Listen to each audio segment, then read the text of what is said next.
Um, Good afternoon.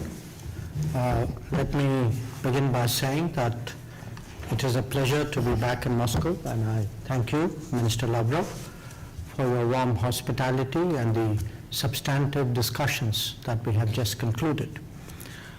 Our meeting allowed a comprehensive review of the entire gamut of India-Russia bilateral relations. We believe that the relations between India and Russia have been among the steadiest of the major relationships in the world after the Second World War. Geopolitical convergence, leadership contacts, and popular sentiment remain its key drivers. On trade and economic cooperation, I followed up with Minister Lavrov the proceedings of yesterday's meeting of the Intergovernmental Commission that I chaired with First Deputy Prime Minister Denis Manturov. We reaffirmed our shared ambition to expand bilateral trade in a balanced and sustainable manner, including by increasing India's exports to Russia.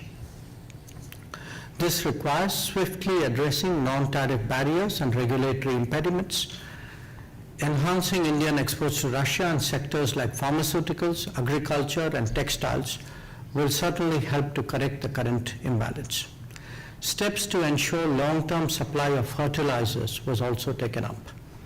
Indian skilled workers, especially in IT, construction, and engineering, can address the labor needs in Russia and deepen collaboration. Sustaining energy cooperation through trade and investments is also important.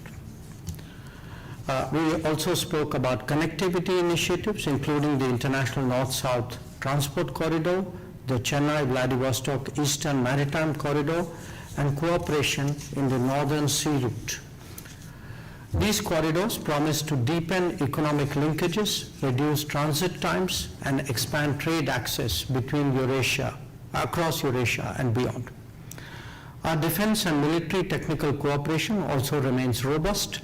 Russia supports India's Make in India goals, including joint production and technology transfer.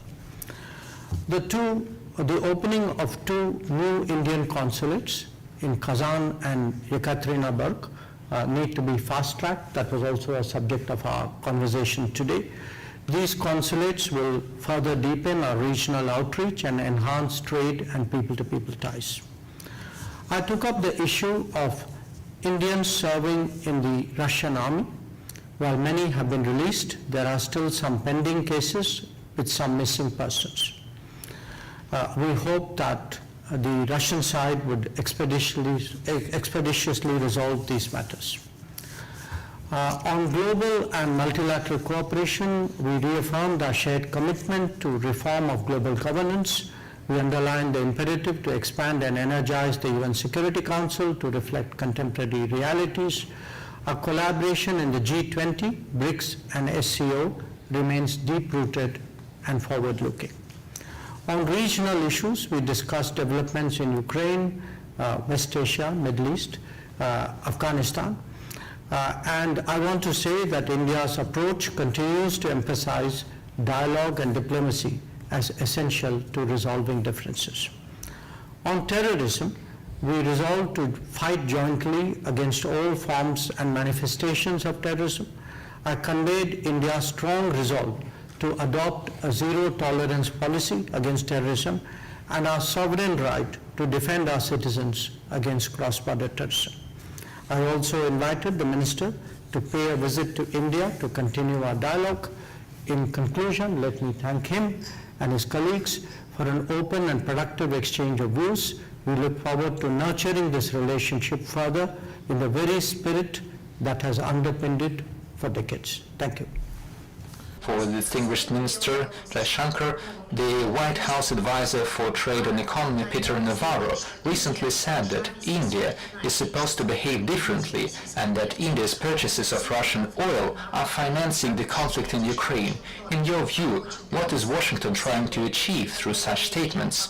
Is this pressure an attempt to weaken the relations between our countries, or is the United States trying to force India to sign a more favorable trade agreement with the United States? Thank you.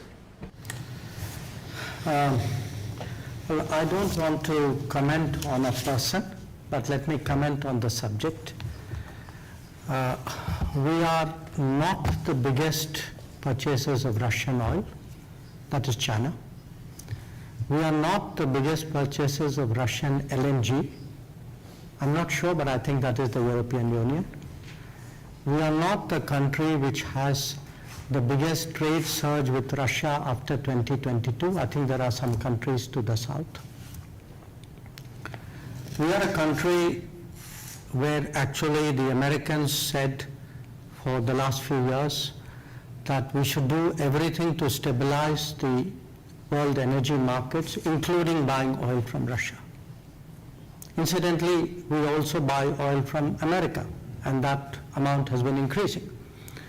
So, quite honestly, we are very perplexed at the logic of the argument that you had referred to. And I have a question to Minister of External Affairs of India. Your Excellency, how could you comment on the outcomes of the Intergovernmental Commission? What does it mean for your country and the relations between Russia and India?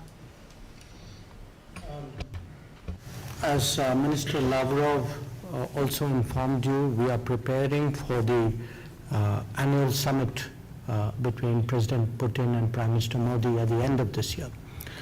So the Intergovernmental Commission is the body which does much of the preparation.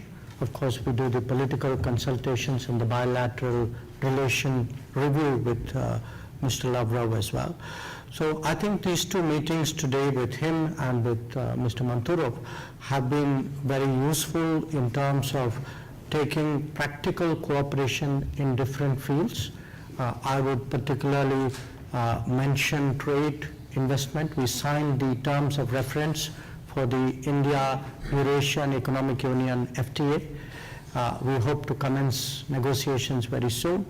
So I think we've gone forward in trade, looking at trade barriers, at greater market access. We've looked at energy, including not just fossil fuel energy, but also nuclear energy, where we have a very strong history of cooperation with Russia. I think very good discussions on fertilizer supply. Russia is one of the major suppliers for India. We looked at other areas including infrastructure, opportunities for business in both countries, the mobility of skilled labor from India to Russia. So what we have done is we are lining up outcomes for the summit. We are taking practical steps so that actually the substance of our relationship grows. At the same time, of course, in our own consultations, I think the political exchange of views is very helpful in making sure the two countries understand each other's interests. So I'm really very, very satisfied with that meeting. Dear colleagues, thank you. This concludes the press conference. Thank you for your attention and your questions.